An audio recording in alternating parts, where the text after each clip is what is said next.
carnivores, vegans, and paleo dieters. I want to talk to you.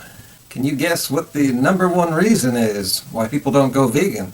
If you haven't guessed by now, you gotta wake up. You haven't had enough coffee. It's bacon. This is the reason heard more often than any other reason on the internet.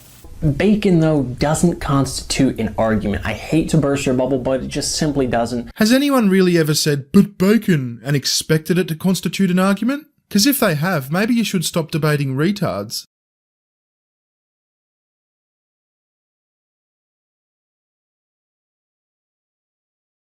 A lot of them, logic goes out the window for bacon. But my bacon though. My bacon though. Has anyone really ever said, "but bacon"? Bacon. I love bacon. Oh, bacon. I love bacon. Although I haven't had bacon in about 25 years, Were you going vegan? What are you doing? when someone gives bacon as an excuse, I put myself into their minds. And I remember that bacon has a very strong taste, and you want to eat it. And especially the smell is better than the taste. Now there's one way you can get off bacon. Oh, by the way, in case you haven't figured that out, this video is to give you some insight on how you can get your fat ass off of bacon. Because really, it's like a drug, and I can prove that.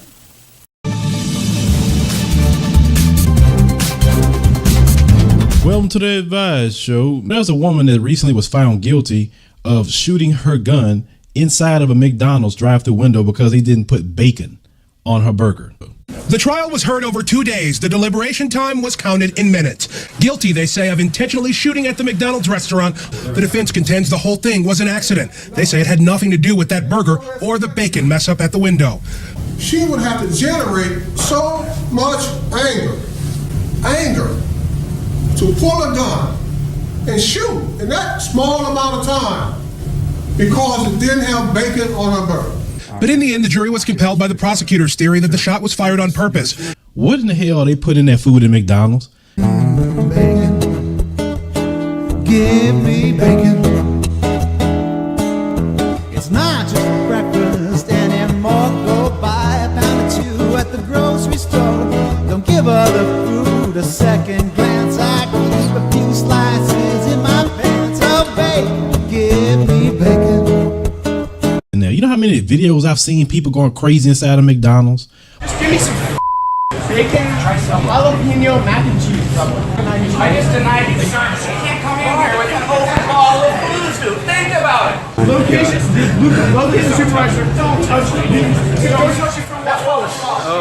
Oh yeah, I got it.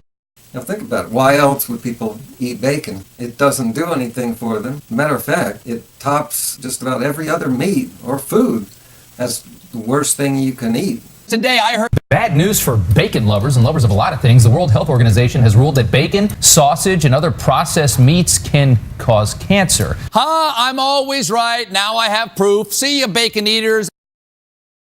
10% of vegetarian hot dogs contain meat. That's right. You know that time you thought you tasted something flavorful? That was the meat. And I've been thinking about bacon lately for some reason, and how people only eat about 2 pieces. That's the common number. Of course, there's a movement going on out there. There's this group of people, and what's moving is not their colon, but just a lot of bullshit and propaganda. But why is it that 2 pieces is what you're supposed to eat?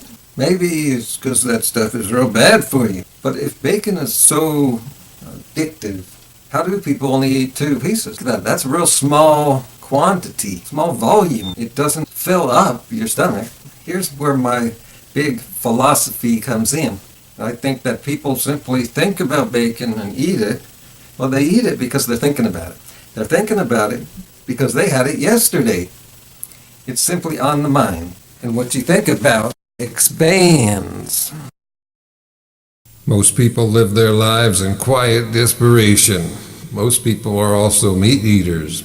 They go their entire lives without knowing why we live. And it's not for bacon. Food addiction is not the prison people think it is. It's all in the mind. which means the feeling that you can't stop is an illusion. And that's what my latest book is about, Binge Eating Banished. Now this book, I'm thinking of changing the name, because it's about issues with any type of food, not being able to control it, or even to just quit certain foods. It's a real short book. It gets right to the point with an emphasis on psychology, because it's all in the mind. Control your mind, and you take control of your life. You don't need any addictions. People will go around singing the praises of bacon and meat, but they don't do that with drugs. You don't see that getting on to TV, because we know drugs is a dead end. It doesn't lead you to anywhere good, just bad. People who do drugs are not happy, and people who have food issues are not happy. No way of eating leads you directly to happiness. Only being healthy leads to happiness. Give me bacon. Yeah, oh yeah, I got it. It's not just breakfast anymore. Go buy a pound or two at the grocery store. It's a bacon.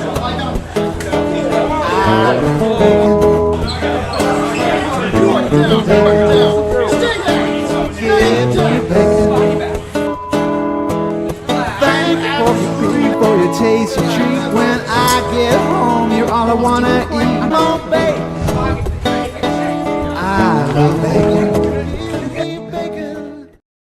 Don't forget to rate this video, thumbs up or down, subscribe to my channel. And I think my fans have been waiting for this comment. And I'd like to revisit a theme that I was doing late last year, and just give a brief update about my coverage of Trump, who has become the president. I told you so. I'd also like to thank my viewer, Great White Plant Eater. He was over on some other channel where I had left a comment and told people to go there to thumbs up my comment and maybe leave a message. He left a really good message, and that's the kind of stuff that could make a difference for me and my channel. Get people to see what's going on over here. I'm doing a video a day, and along with my books I've got a bunch of articles on my website. You can see those in the description below. And to end this video, here's your bonus. It's just jaw-dropping. This is unreal. I mean, it really is truly unbelievable. The president just shared it in the Oval Office with a top intelligence gatherer, a spy master in Washington, D.C. And also, one thing just on the intelligence side, we are a country that... All right, so...